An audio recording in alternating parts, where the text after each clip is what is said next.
Welcome back, everyone. We're getting into our final game of this Friday night. Game 3 between FPX and Snake, the newest, hottest rivalry to hit the LPL here.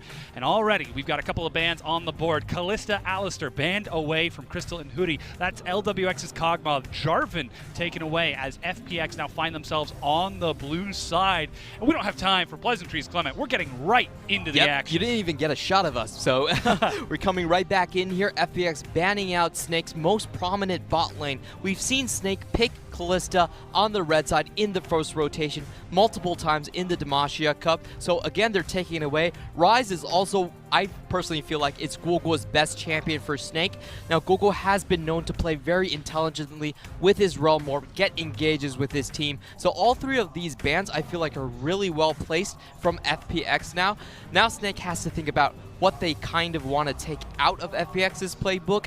So far, I feel like the Tristana has been a huge problem for them, especially in the late game. They really need to run into that composition, and that lets FPX set up everything else. We're looking at the final ban. Some furious words from the coach of Snake as they're trying to lock it in. Tarek taken away. Now Camille is open. Ornn is open. Vladimir is open. Azir. There are so many strong picks up. How are FPX going to try to choose from this litany available to them? Yeah, Vladimir is definitely one of the, I think it's a higher priority one currently in the LPL. It can be played in the mid lane as well, so you get that flex pick potential in the first rotation. I feel like that's just a solid move. The champions that we are looking, Camille is still up, Ornn is still up, also Malzahar being locked down. So far from this series, it does seem like that nobody really plays Zoe, so that's just been completely off the table right now. It's good to see Gogo returning back to the Malzahar that he really has been starting to find his ground on in this series, really synergizing with SOFM. You can see he's sharing a few words with his coach. Can you do the Kazakhs? Can you do it? And FPX nods and locks it in. Yeah, I like this combo here from the Malzahar and the Kazakhs. It gives them mid lane priority a lot of the times. It's very easy to set up a play here. And also, when you're playing a Vladimir, you're usually running a composition that has to go forward into the enemy team. And Malzahar is very good against that. Ooh, the Azir looks to be a hover now. With Zoe available, so many other champions ready. Looks like that's going to be what it is as the clock times out. Bing in the mid lane, taken off his Ryze for the first time in this series, going head-to-head against Gogo's Malzahar. It's kind of an interesting combination between the Azir and the Vladimir right here because they really operate at very different ranges. You can't get much poke off with this team composition. At the same time, you want to run into them. Like, these are two completely different things. So I actually feel like Bing might be pressured to play very aggressively. And on the other side, with the first rotation lockdown, we are looking at a lack of physical damage junglers for FPX. I fully expect Snake to just take down the Lee Sin, and I'm not sure what other junglers FPX are really going to pick up now. We'll certainly find out if Pepper has got some more champions in his repertoire that he can pull out here, but we're looking at the AD carries from FPX. LWX has shown he's quite happy with that Tristana. There's the Sejuani banned away from Pepper, so he's going to have to dig a little bit deeper. And then on the other side, Snake, they're looking for the same thing. Crystal and Hootie, again, saving those later picks for that bottom lane. We'll see how this works out. And this time they finally have the last pick on the support, and they also have the opportunity to pick up whatever AD carry they want first. So I think this is going to give them a bit more flexibility in the bot lane. This is not something that Snake's bot lanes typically do. On the red side, they typically just go for the Kalista or the Ezreal if it's up. And as we see right now, banning out the last remaining physical jungler there in the Lee Sin. And this is just going to throw FPX composition off. They're not going to have very good skirmishes in the top side of the map when it comes to mid-game. Once that Gangplank does get a Hex Drinker, or the Kazakh does opt for a Hex Drinker, it's really difficult to skirmish them. Alrighty, Snake. Game 3 in your inaugural match in your home stadium. No. You can hear the crowd, but he's just doing it to try to please them. yeah, that's the smart pick. Don't go for the Draven. Don't go for the Draven. This pick is good because it, again, punishes teams that need to run into them, and that's exactly what Vladimir is. So they have a theme set up right here. It's a very difficult composition to run into, but FPX, they're gonna take that challenge straight on. Ooh, my breath catches in my throat as I see LWX step forward, going to try to match Crystal's performance in Game 2. Rek'Sai now locked in for Pepper, and with Rakan open, we could be seeing the duo in the bottom lane. It's locked in. Clement, we have our compositions. What a quick series of events that have just happened. Yeah, so this is the first time that I feel Snake is actually going to have a stronger bot lane in the series. Rakan Xayah picked up in the same rotation right here. And also for FPX, I actually feel like the Rek'Sai into Azir combo is one of the weaker mid-early game combos. It's kind of difficult to play out. However, what the Rek'Sai does do very well is that it is a counter into the Kha'Zix. The Kha'Zix cannot, even if he upgrades his, chooses to evolve into the adaptive cloaking, he'll still be seen by the Rek'Sai through her radar senses. So that's a good counter pick and also fills out the physical position. That Rek'Sai pick kind of just slipped my mind and really kind of saved the draft for FPX. I mean, Rek'Sai always seems to slip everyone's mind until she's in your game knocking you up, and you're like, why is this a thing that exists on such short cooldown? But now we've got our final compositions. We're going to have to keep an eye on how this jungle matchup works out because Pepper has been doing such a great job of tracking SOFM throughout the series, trying to keep it down, and now he's got that tremor sense to try to play around it. But we know SOFM is comfortable with Rek'Sai. He's familiar with how it works. And the coaches shake hands for the final time today as we are ready to close out the first best of 3 in Chongqing. The only best of 3 we have so far. So hyped to cast with you, Dom, the first one. It's going pretty good, Clement. And now with these compositions, the players are on stage. It is do or die time. The fans are, we're about to hear them. I'm excited to see which of the two groups are louder. Because while there certainly are many more fans of Snake, those representing FPX have also been very vocal in this series. Exactly. So if we look down the compositions right here, I actually feel like both at the top and mid, they're going to be pretty passive for much of the early to mid game. Snake, they're probably going to have another topside start, and we're going to see a lot of action in the bot lane. Crystal and Hoodia, they're definitely going to try to push that advantage. You know, when you get the W on the Storm Feathers, you automatically win that lane. Wow. It's quite some cheers. The Snake fans representing quite loudly, but here's Level 1 the cheese. invade. LWX drops a ward, tumbles away. Level 1 tumble, and the ward is still standing. 5 members of Snake, and they don't get anything just yet, but LWX has got to back off. Yeah, if Snake managed to trade the map northwest to southeast, then that's in their advantage because they can consistently push that bot lane in and continue to punish the Vayne pick. There's the recall from Flandre on top of a ward. They can see Guoguo and SOFM were making their way back. That's a quick tongue lash for just a bit of harass out of Crisp.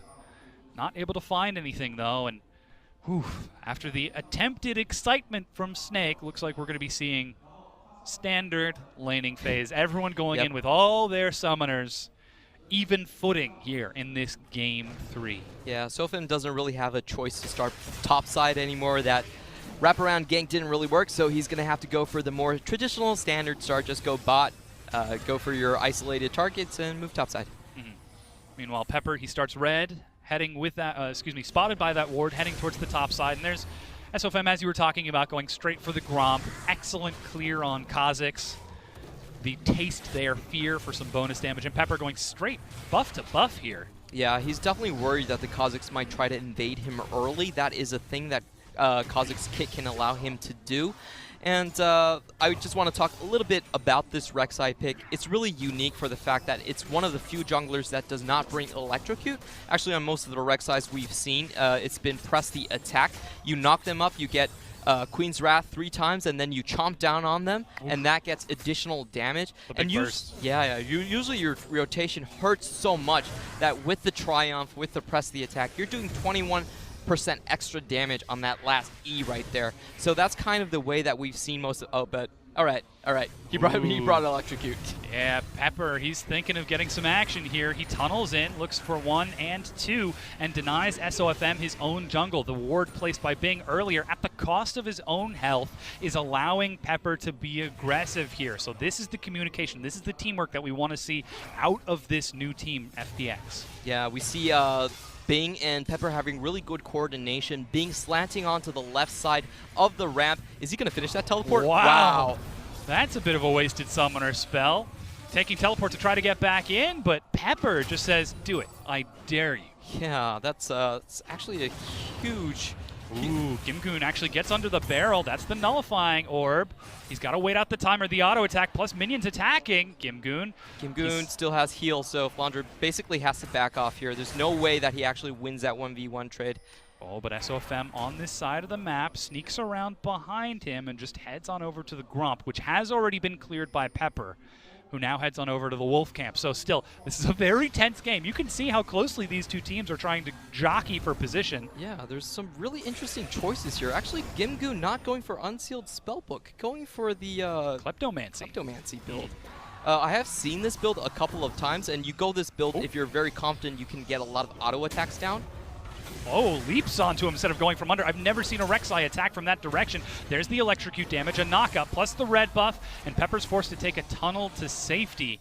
Skazik still does some good damage, even on a level down. Yeah, double knockup onto Crisp. He's on the wrong side of things. True Silver Bolts procs just a bit of damage, and Crystal tries to harass with the Blade Caller.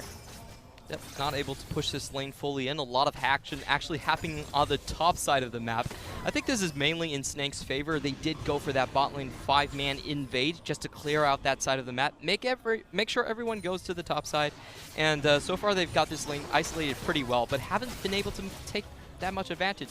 Ooh, flash from Crystal to avoid being condemned against the wall. It's a very early time to blow that summoner spell. Perhaps the pressure of the situation, the weight of the arena on their shoulders. Yeah. So or just playing it safe, you know, that's also an option. Yeah, he definitely, if he got condemned into the wall here, that condemn will do double damage, and it would be quite possible for him to just die right there. So I think Crystal made it kind of a safe play. But I'm actually a little bit surprised that they're not able to get more out of this lane at this point. This is a very strong lane just because your level 1 is so powerful. You get that spell, your W, on 2 people at the same time. But later in the game, Vayne actually has an easy time dodging most of your skill shots. If you fire your double daggers at you, she can tumble that fairly easily. So this is not going well for Xayah. Yeah, Pepper, he's actually tanking both the Raptors and SOFM. That's the electrocute damage. And even Bing pushing up is allowing this play to happen, denying gold and experience to SOFM. FPX are trying to break apart Snake's composition.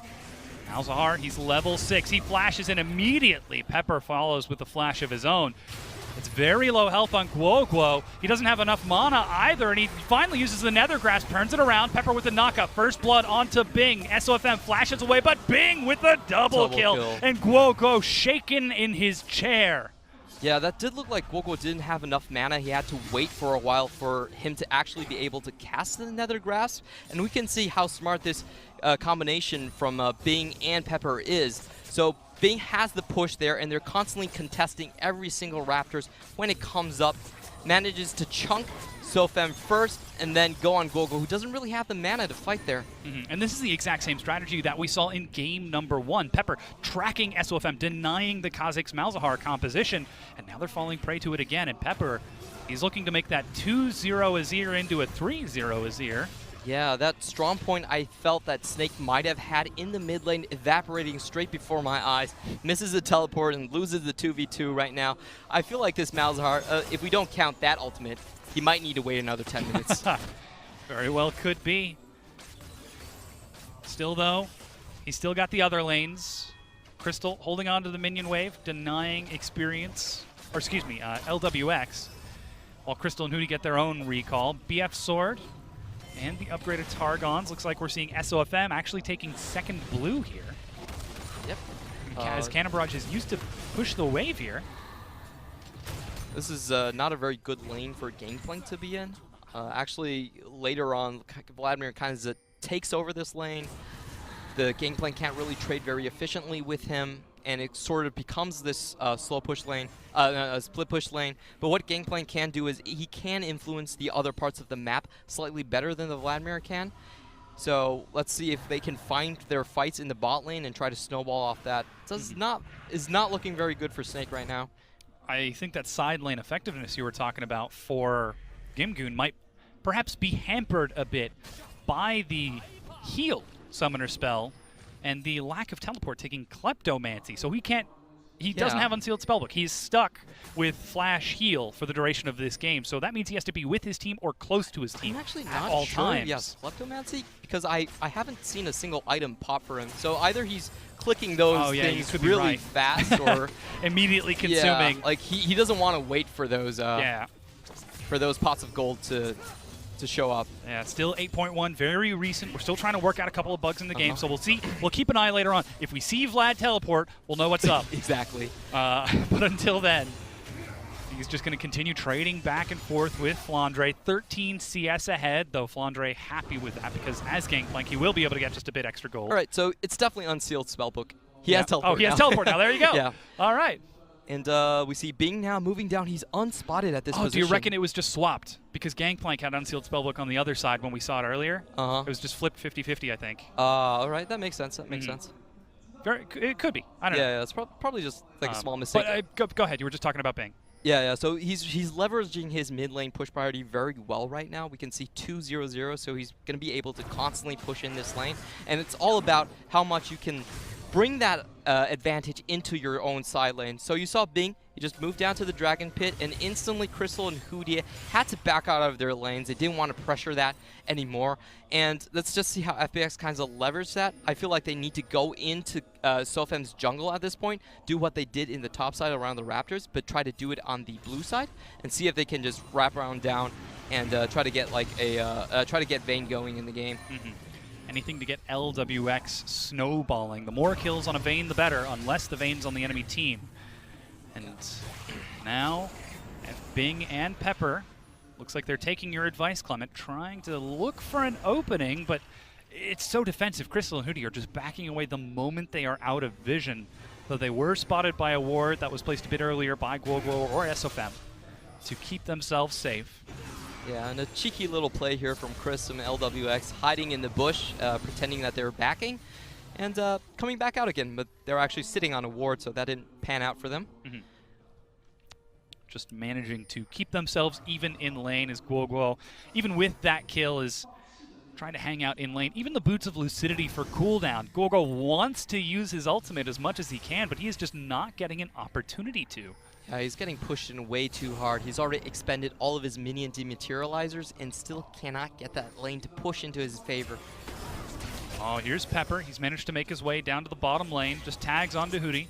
But Crystal holds his ground. They know that they've got half health on LWX, a good chunk of damage onto Crisp. As SOFM gets chunked by the Comet of Bing. Still, they don't even feel safe clearing this ward here as Pepper shows up and somehow manages to pop up underneath SOFM. That's the Nether Grasp. That's going to be the Abyssal Voyage to bring Pepper towards the fight as best they can. Meanwhile, LWX died in the bottom lane, left behind by his support. Bit of miscommunication from FPX. Yeah, that was a really smart bait from Snake. So you fight mid, you get Chris to leave his lane, and then you instantly battle dance onto him. And in and out, the grand entrance and quickness. Now immediately we're popping right back into live. Knockup denies Pepper. He is devoured by Crisp, who runs forward with his low health ally. Gimgoon teleporting from behind. Snare and an additional stun onto Hootie. They're trying to get this kill over correctly, giving a double kill to Gimgoon in the top lane. That's 2 kills on Gimgoon and 2 kills on Bing.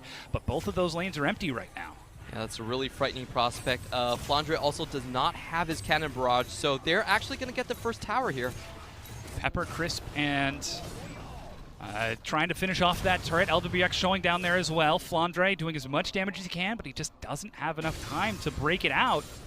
And still, mid is defended. Top is going to continue being pushed, but like you said, first break, FPX. Yeah, they had a 3-man advantage right there. So I think FPX is pretty set into the middle late stages of the game where they have a lot of damage to dish out in the team fights. The problem from them is that their composition makes it kind of hard for them to go in unscathed. It's really going to be about how Gimgoon is going to enter the battlefield and how LWX can follow him inside. Because if they get hit by barrels while they're going for their engages, get caught by Crystal's Featherstorm, then it's going to make those engages very difficult, but they do have the damage to finish the team fight very cleanly once they do get in. Finding that right position is going to be so important. A lot of that will be up to Crisp and Pepper to maintain vision so that they can find the right opportunity Yeah, I think that at fight. this point, the Abyssal Voyage into Gimgoon just popping out of a Tahm Kench is terrifying into the backline. I'm not actually sure how Snake can deal with that. Well, we're certainly going to find out if they can come up with something. Perhaps Hootie holding on to his engage to disengage? Use it backwards to get out? It could be a possibility. Yeah, but look at this. Guoguo and SOFM rushing down bottom. They're clearing out the control ward. Crisp and LWX trying to defend. Their turret is very low health. But Crystal doesn't risk it. He pulls back, allowing FPX to hold on to this wave here. Gimgoon even running down towards the mid lane. There it is. That's the correct runes. Unsealed spellbook. Yep. Racing forward with Bing. Mid is actually undefended as I spotted Guoguo out of position. And FPX just finding Snake unawares and taking another turret. That was a great move from Bing right there. I feel like Bing really was the MVP of that move. So he faked going bottom, and Snake backed off because they thought Azir was coming. But all the time, he actually only went halfway, and then he went back to the mid lane with Vladimir, who had push priority in the top lane, and instantly took down that mid tower. So that was basically a 1-for-0 trade. Yeah, Bing has been very creative with his movements throughout this entire series, effectively. The Rise, Realm Warps to get onto Baron, to get behind Snake. And now, even just positioning around the map is allowing them to take a turret, and now this Ocean Dragon. 14.5 minutes in. Dragon secured by FPX. I'm seriously impressed by these math moves. Like, Snake, even though they got the bot turret, it was on less than 100 health. Oh, yeah. It was going to fall down to the eventually, anyways. Yeah, so FPX, 2 free objectives. Once again, the 2-for-1 trades here working out quite in favor. 2,000 gold ahead, 14 minutes in.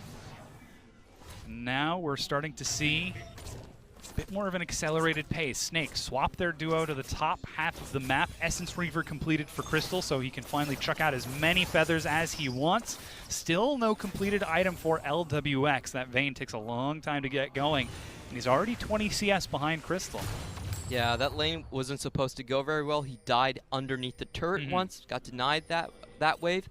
The main thing that for FPX right now is I feel like their Gimgoon, their Vladimir, can start going into split push mode against the Gangplank. I don't feel like the Gangplank can do anything to him in lane anymore, so they can leverage that pressure quite well. We actually see Snake now pushing up here in the mid lane. They managed to find Bing before he gets back, and the turret is broken down, so Snake are still making moves of their own. They're actually up in turrets, though still down in gold. That is true. Kind of a weird situation we have right now. Mainly stemming from Gangplank, I guess. Yeah, still the kills from Gimgoon and Bing, and the assists onto Pepper probably provide quite a bit. Plus, 20 CS lead from Bing as Crisp is going to start off the Rift Herald here. But 16 minutes in, we're seeing a much slower paced game than in Game 1 or Game 2. Neither of the teams really seem to want to rush any early excitement. Instead, just trying to take conventional macro movements. Yep. I can't believe it. Is this still the LPL? This is still the LPL. Really? We're just All right. watching like a smart team play, and a lot of times smart teams will play kind of slowish. Just drag the game out. So what FPX is basically waiting for is for Vladimir to get big enough that they can just ship him in with Crisp, and so you have like a huge threat behind enemy lines, and then you have LWX running straight for you in your face. So that creates a situation where I don't feel like Snake can probably set up for. Flandre is only going to get 3 barrels in one team fight, so he's either putting them forward or he's putting them back. He can't do both at the same time. And for Crystal, that's kind of the same thing as well. You can only pull your feathers one direction. So once they get Vladimir fed enough, I feel like they can just execute that game plan. Right now, it's all just stalling, getting people farmed. Yeah, they're well on their way. Gimgoon just ticks over to level 12, finished Leandri's and the Frost Queen's claim, or Spooky Ghosts, as I like to call them. Pepper will activate Rift Herald. It's now spotted and pinged away. Wave clear or no, Crystal, he's going to have to worry about that big purple void creature slamming on in. Boom, big damage. And LWX steps forward to try to finish the job. With Pepper there, despite the snare, they will be able to break it down. Now 3-3 in turrets, still close to 2k gold for FPX. Yeah, this is getting pretty awkward. You could see Snake having 3 people here still could not defend. So it was a 3v3 in the top side, but with that Herald threat, just couldn't do anything with it. Teleport and Cannon Barrage ready for Flandre, but they're holding it for You've got to imagine something a little bit bigger, a little bit more important than Yeah. defending just a top tier 1. I feel like Flandre is just in a very awkward position right now. He's alone across the river. He can't really fight the Vladimir at this point. He's not defending anything either.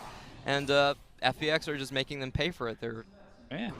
You can see he's got vision with some help from SOFM. They've got a clear ward line towards that bottom half of the map. But now that he sees his wave is pushed up a bit too far, he sees Hootie and Bing missing from that mid lane, decides to pull it back, play it safe. And like you said, FPX, well aware of this, are just making decisive calls. Take the turret, siege to the lane, back away, look for the pick. Well, the thing about Gangplank is that you could technically still win any game, so let's see how the team Once it goes long out. enough, yeah.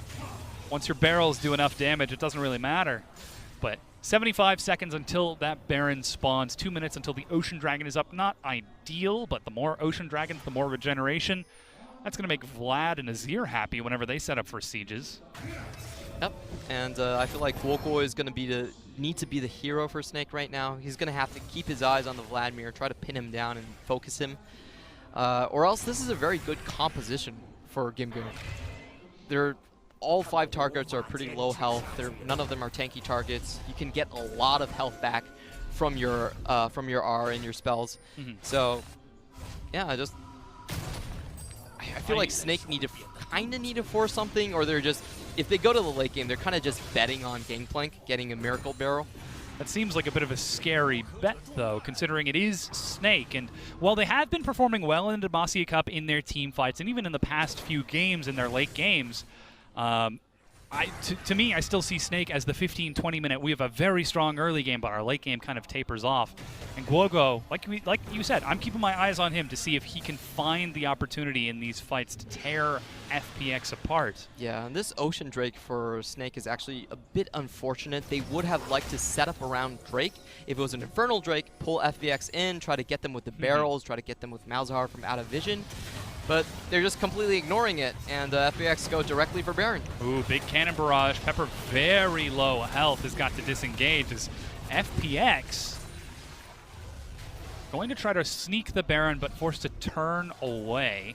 Yeah, that was a bit ambitious from FPX right there. They did have the radar from Pepper, but still, it's 20 minutes in the game. Yeah, it's a little ambitious to try to take it that early on, though now we can see Snake using that opportunity, knowing that they had Pepper chunked out, quickly just turn over towards the Ocean Dragon. 1-to-1 in Dragons, both Ocean, and looks like the third one is also going to be an Ocean Dragon.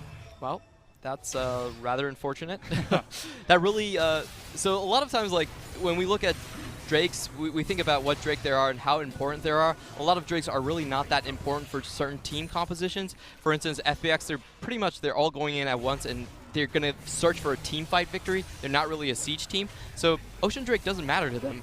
And because of that, Snake is not going to get their team fights in the bottom side of the map. So it's a bit unfortunate for Snake, but these things do kind of happen.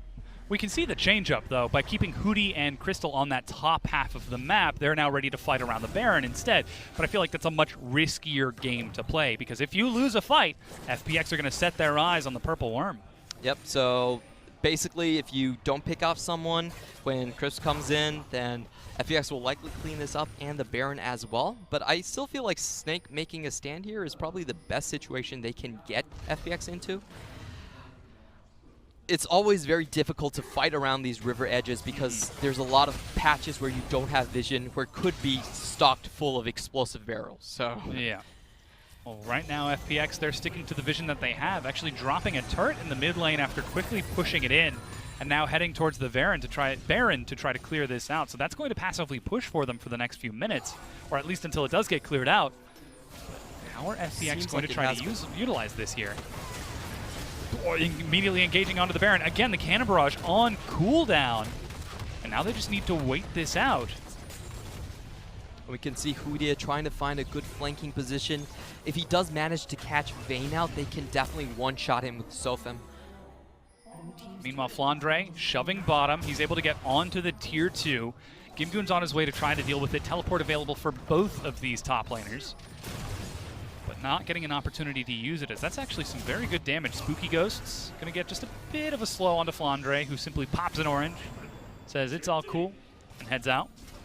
And still, FPX playing around the Baron. They want to try to force these team fights, but with Flandre using that Cannon Barrage, they can't get a chance. They know that the Cannon Barrage is now off cooldown, so they're going to try their hand at this again. Just go over there, set up for vision. What they may be looking for is also a pick where Crisp can just send someone behind enemy lines and try to make a pick that way. When you have the Rek'Sai, it is very clever to play around this area because you can see enemy movements as they come in. However, I don't think they're getting much out of this either. At the same time, I kind of feel like FPX does have the scaling advantage, so they're kind of fine as well, just like doing this over and over, so everything just goes out to late game. Mm-hmm. Still, FPX just continuing to catch their wave, scale up more and more, get that Vayne and Azir bigger and bigger. You can see the gold on your screen. It's only about 1,000 gold advantage for Flandre, but Bing, he's sitting on about 1,000 gold advantage for Guoguo. So that brings us to dead even, 42k to 42k between FPX and Snake. Yeah, this is getting very scary for Snake. If you look at FPX composition, they have 3 people on their team that can wipe the entire enemy team. Like, they can 1v5. They have enough damage to go through the entire enemy lineup. So when teamfights do appear, Snake really has to look for those picks. Kim-Goon coming in from behind. Oh, he spotted out SOFM. Tides of Blood doesn't quite get the slow, and Spooky goes to turn around and miss it, but that was teleport utilized. They use it to catch vision, and bottom lane is going to be nice and slow, pushing in. Flandre's in mid, and they turn onto the Baron. FPX are tired of waiting. Cannon Barrage used once again, but this time Crystal has stepped up. There's the engage. Kim-Goon steps forward. He manages to get the Hemoplague, but he's pulled away from the Devour as they killed Hootie. Flandre kiting away as best he can. That's the Abyssal Voyage coming up behind them, and he will be dropped right on in. Flandre is going to kill Crisp as Kim-Goon manages to get the Zhonya's. They kill SOFM in the back line, and FPX, they've won the fight. Yeah, 1v3 victory for FPX right there. Hootie went in, but he didn't get to finish off Pepper, and he actually took a couple Baron shots. If I'm not mistaken, the last shot was actually taken by Baron right there, taking him out at the early start of the game. And from then on, I don't feel like there was enough threat on FPX's carries. Yeah, Crystal steps forward to try to save it. He managed to get one kill. Guoguo with the Malefic Visions ticking away onto Kim-Goon. He goes low, but heals himself back up. Meanwhile, LWX with the golden auto locks down the kill. Unofficial ace for FPX, and they take the Baron. There's just too much damage on that composition. Let's watch this again. Hootie goes in, doesn't manage to get the Pepper. And we can see even though Vladimir was under Nethergrass, he was able to come out with Crisp. This is the Crisp duo we're talking about, sending Vladimir back into enemy lines right there. SOFM getting caught out on the bottom side of the map. And from then on, when you have Kim-Goon this fed and in the side lanes for so long, your carries just can't fight again. So your AD carries are very fearful of this Vampire. Mm-hmm. And Kim-Goon, level 15 now, 3-0-3. He is getting bigger and bigger. Now finished off that Zhonya's. And while the Gangplank is doing just as much damage, he doesn't have anywhere near the sustain of Kim-Goon on that Vladimir. The longer the fight goes, the better it looks for FPX. Yeah, when Flandre is in the fight, he's really looking to pick off one target. They really need to go Hootie, Flandre, bam, and just kill someone. Or else it's the damage difference between Vladimir in an extended 30-second fight and Gangplank, who might have 2 barrel chains, it's night and day. Once again, LWX steps forward for the tier 2 with a Baroned up cannon minion firing away. He's finally able to clear it down. Bing even showing up from the side to steal away the blue buff as FPX finally using this Baron buff to start to break open the shell that Snake have built around themselves to get towards those inhibitors, to get towards that Nexus. Still, FPX will have a very hard time sieging onto the high ground of Snake, so I feel like Snake can actually drag it past this Baron buff and see what they can do from there. They've spotted SOFM on the side. Once again, LWX and Bing lead the charge, bringing the wave forward. Hootie even steps forward just to push Bing back. You've got to respect the quickness grand entrance. And a single Q barrel from Flandre to push the wave before heading back to his team. He wants to try to keep it safe. SOFM, ever the selfish jungler, is stealing away FPX's own jungle creeps while his tier 2 is being sieged. Not sure if worth, but he's going to have to make it so. And Well, still, FPX not seeing SOFM respect it. They just move forward and back. Never Oh, mind, Kim Kim Gu Gun's going goes in. in. He calls my bluff, forces the fight. Crystal with the the stopwatch backs away. Flandre in the front line. He's low, and he will go down into the auto from LWX. Finally, SOFM joins the fight. They managed to kill Pepper in the back, but that's 1 for 1, and still Baron for another 50 seconds. I actually felt like if SOFM was there in that fight, they probably would have won that. Well, there you go. Calling him out, Clement. And now the Tier 2 is broken down. There's another Ocean Dragon back on the map. Immediately, Abyssal Voyage to get his team over towards it. And FPX are opening their advantage. 3,500 gold. And slowly but surely, they are starting to become something that Snake cannot dismantle. Yeah, we could see Kim Gun going in there with no hesitation. He really has, the pool is 2 seconds, and then you have the Zhonya's 2.5 seconds. He has so much time to regain his cooldowns and heal himself back on. Really no fear going into that engage. And they did do it at a very good timing when SOFM was trying to funnel back from the opponent's jungle. I will say that I expected different evolves from SOFM. In this situation where he's trying to prevent the enemy team from walking into him, I thought he would have evolved the spiked racks so you can get the slow. It's a fan-sized slow, and it's 40%, so that's very good at stopping enemy engages. Well, when your Gimgoon flash ult Tides of Blood, I don't know that the Void Spikes are really going to slow him down. Well, they will slow everyone behind. Yeah, of course, of course. So actually kind of a weird choice there. He might just be pushing his luck and trying to find those solo assassin kills elsewhere on the map. Well, 0-3 right now, not able to find too many in this game. And 29.5 minutes in. LWX, he's got his 3 items and another BF sword. Bing, he's finished off his QSS with another 3 items of his own. Next Dragon's Mountain, Baron's coming up in a few minutes, and while the game has generally calmed down in these next few moments, I think we can expect an explosive finish later on. Yeah, it's just hard to see how Snake is going to win these team fights, even if they're close to killing a carry. Technically, Crisp could devour them and get them out of harm's way as well. The easiest person to probably kill right now is LWX, so Flandre needs to keep his eyes peeled for that. I feel like that's the only way Snake actually wins a team fight. Probably when FPX is sieging and then they get a barrel onto LWX.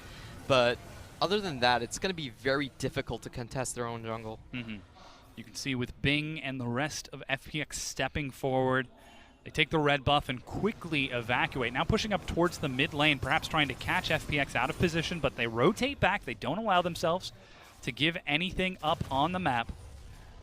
And SOFM, ever the sneaky jungler, he's taking every single thing that isn't nailed down to try to keep his team in this, but will it be enough? Baron is up in 90 seconds. Oh, and we see now that Vayne has just popped her Guardian Angels. Made that purchase, sorry. So this team fights are just going to get harder and harder. Yeah, now you have to kill Vayne twice. Yeah, so Even you more have scary. Tom Kench, you have Guardian Angels on Pepper and LWX. Vladimir is just hard to kill to begin with. And then you have Azir with Quicksilver Sash. Perhaps a bit of hesitation from Snake here in this Game 3. Ever the team, never won a title, never really made it to Worlds. They've tried so hard. They've come so close so many times, even going all the way to the finals of the Demacia Cup, only to drop down. And now, here at the inaugural match of their own stadium in Chongqing, they find themselves on the verge of what could be defeat if FPX are allowed to continue playing like this. I just feel like Snake don't know how to proceed in the game anymore, and frankly, I can't really give them a good answer. They're kind of stuck in their base at this point. You can see SOFM just trying to push out everywhere. You can escape through the jungle quite easily. But other than that, they don't have much that can split apart FPX's composition and give them those picks that they need. Yeah, I mean, you've heard how vocal the fans have been trying to support them. Perhaps that can be the encouragement that they need to break FPX apart. But tragically, fan votes do not affect the game itself. Yeah, Snake has picked a composition with a lot of very fragile characters into a knife fight against a lot of champions that are immortal. So I really don't see how they win it. Well, here we go, Clement. Baron started on spawn. There goes the cannon barrage. Flandre in the front. Crystal along with Hootie on the side. Gimgoon is in the back. He's managed to find the flank. That's the Nethergrass. They He's take dead. Down. Gimgoon is gone. That's going to be 5 versus 4. A huge pick for Snake. Pepper very low, but LWX tumbles forward. He gets the auto attack and finds the kill. Look at how much he's healing, and the Abyssal Voyage. He flashes away from the knockup and continues to chase. Going to get the GA popped on the far side, but Bing with a big knockup tries to lock down some more kills. SOFM hunting for the assassination, but so far it's 2 for 3, about to be 4 if Flandre gets caught, but he has nowhere to go. The full recall, and Pepper looking for the kill on his own. He will find it. Void Rush locks it down. 4 members of Snake are dead. Wow, so Snake got the perfect start to the fight they were looking for. They took down the most fed carry on the enemy team, and still they weren't able to finish up. There was too much damage coming from LWX because Bing almost didn't get into the fight early enough. It was mostly just LWX dishing out damage, and they couldn't stand it. I mean, LWX tumbling forward into 5 people to get a kill. Just to trade his GA. You can't really see that. Well, then again, considering game 2, perhaps you might be able to see that coming. As LWX, he's solo right now.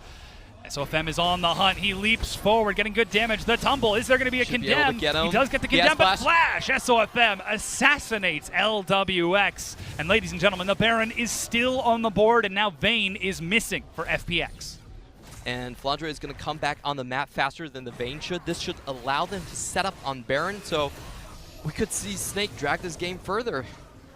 They do want to make a play when none of these GAs are still up and try to see if they can turn the tides.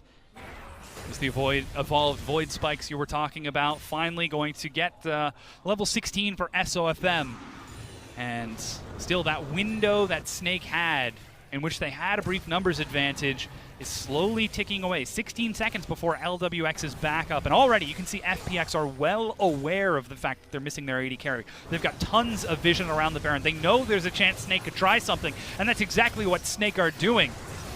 They still have the cannon barrage so they can stop the enemy team from coming in. Hootie pops the quickness. He tries to get Gimgoon again. The Nethergrasp. He goes solo but drops into the pool. The Baron is picked up by Snake, but Gimgoon kills Flandre. Crystal flashes over the wall to escape. And that's going to be what appears to be the Abyssal Voyage denied by some damage. By Malzahar. And just like that, Snake, they get it, and they are able to escape Void Rush. SOFM is eating some damage, but he leaps away after the slow, and that is Baron picked up by Snake. They are not out of this just yet. Great decisive play from Snake right there. Know that they have a timing advantage over LWX. Instantly goes in, takes the Baron, and also great for those Voidlings by Gwulgwul that stopped the Abyssal Voyage from cutting off their retreat, and they're able to go back to base and restock up. Oh, that's a lot of damage. Hootie dies to instantly. Crisp. And now they continue sieging. It's 3 versus 5. Baron buff or not, that's not going to protect these turrets. That's not going to protect their own health bars. LWX once again tumbles forward, and off of that pick is able to take an inhibitor. Now Snake have got 2.5 minutes to make this Baron worth it. Or it's just going to be a pure defend. Now that was a really good read from LWX there. Found the condemn onto Hootie while he was trying to set up for a possible flank. Nailed him to the wall and basically killed him instantly.